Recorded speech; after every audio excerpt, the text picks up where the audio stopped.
I start to sound like Charlie Brown's teacher as the wah wah wah, I understand that no offense given after you've sat through a lot of different things. Before I talk about what my area of everything, I just want to say a thank you as well. As a person that is a board member, Einstein said, I stand on the shoulders of giants when he had the theory of relativity.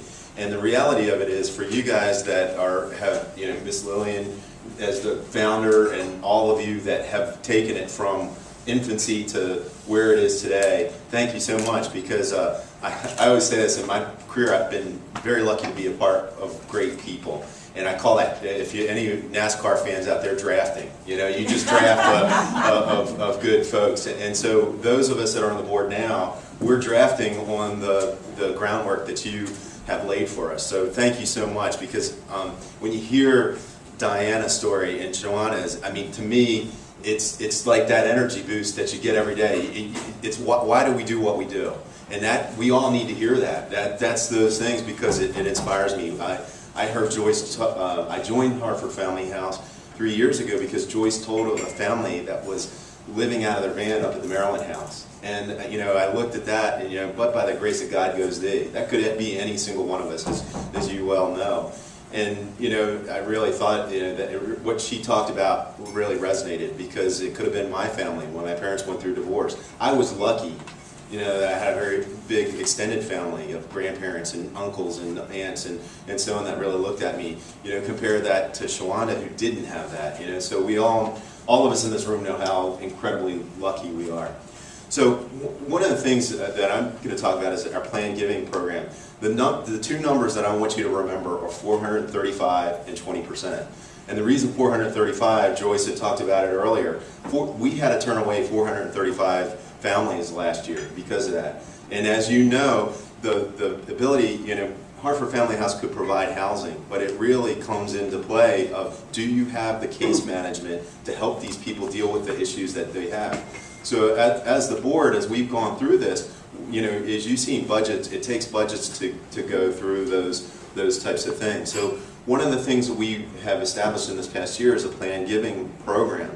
And I tell this story, my wife grew up in the White Marsh Parkville area, and her church was getting ready to go under. It was a small church and go under. Well, lo and behold, a farmer who wasn't a parishioner there, but when he passed away, he didn't have any children. He left that church $1 million.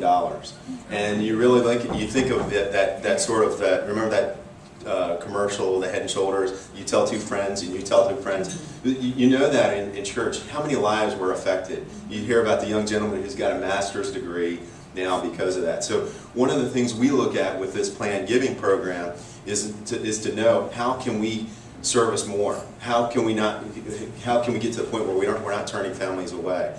So this is really sort of an educational type of thing. Gina had talked a lot about the aspect of a lot of folks are on fixed income. As you look at it, think about people that you know and that you could talk to, or have Gina, Pat, myself, Scott speak about.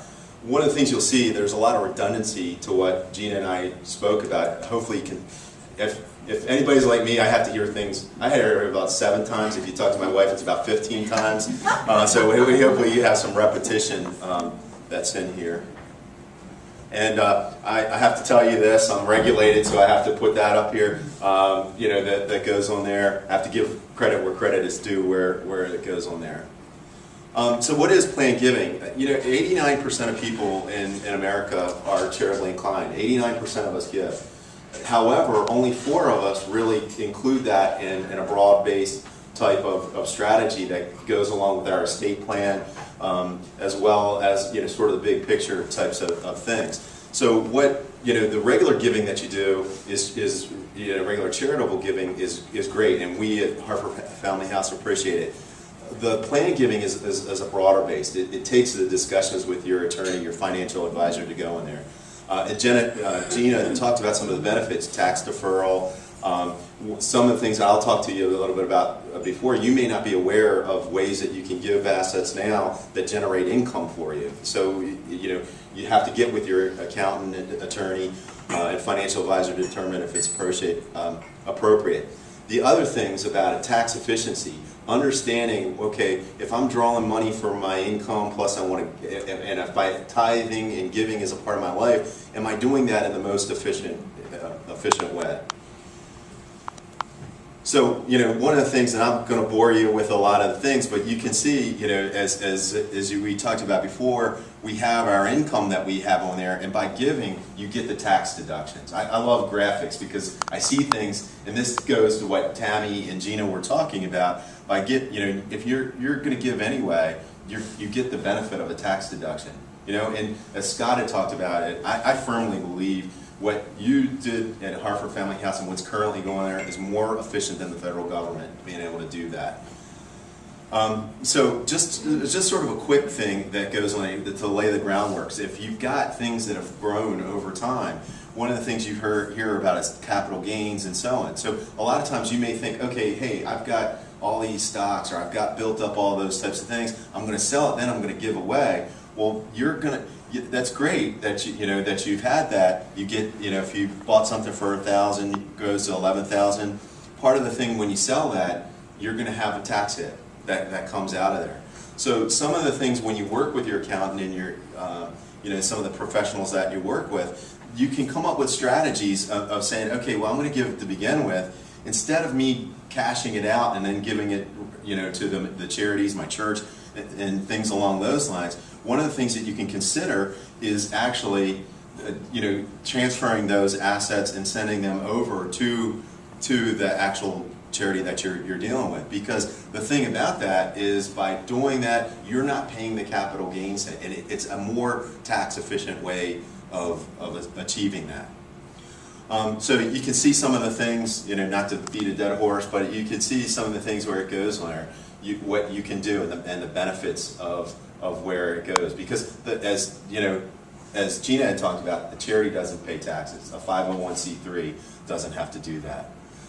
Some of the things, and part of the reason we want to have this meeting is just things that you might be thinking about, or folks that you might know, people that have land, you know, that are out there. A home, certainly the Karras family, who's been a large benefactor of Hartford Family House, has done exactly these types of things on there.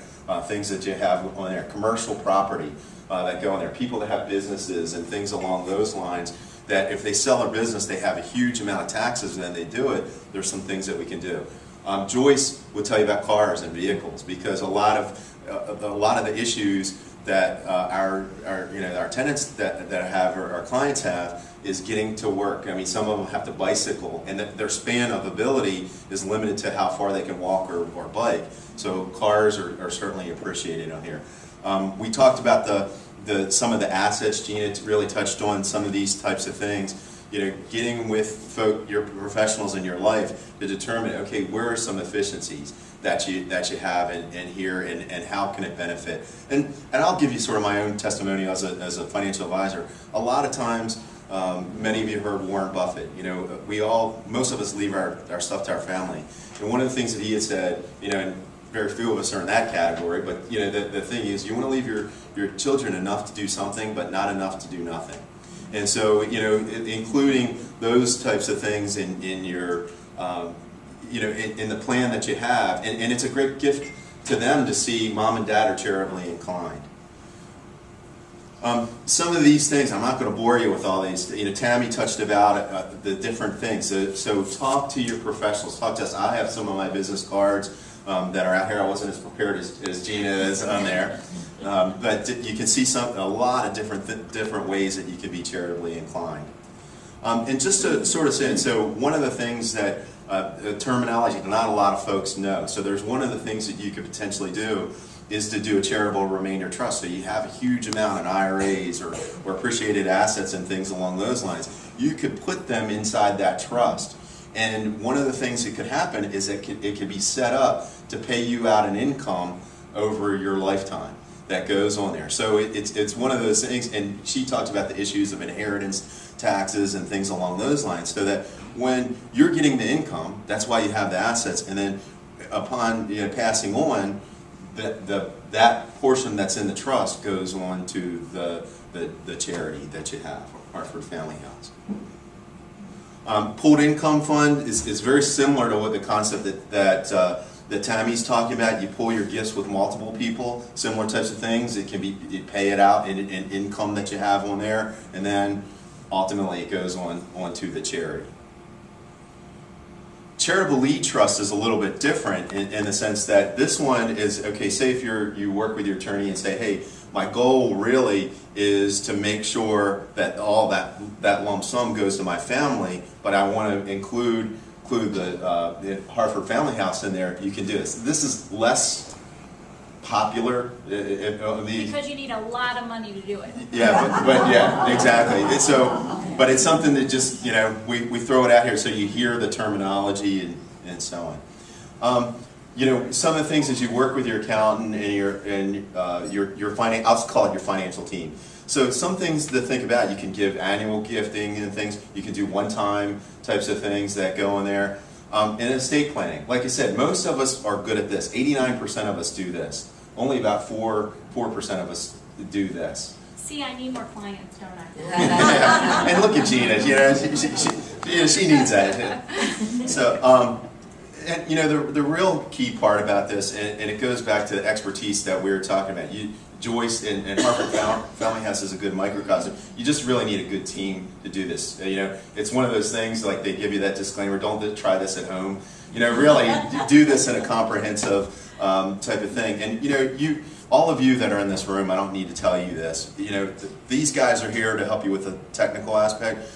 But it really comes down to where it's really personal for you. What's in your heart and where you want to go, because you can slice and dice it up any way you want it, and really what really resonates for your personal goals. Try to do that fast. I'm a fast talker. People think that I'm from New York or something. I'm actually from the Carroll County. But if you have any questions or anything, you know, please get with us. I have cards. You know, certainly contact Joyce, and we can answer.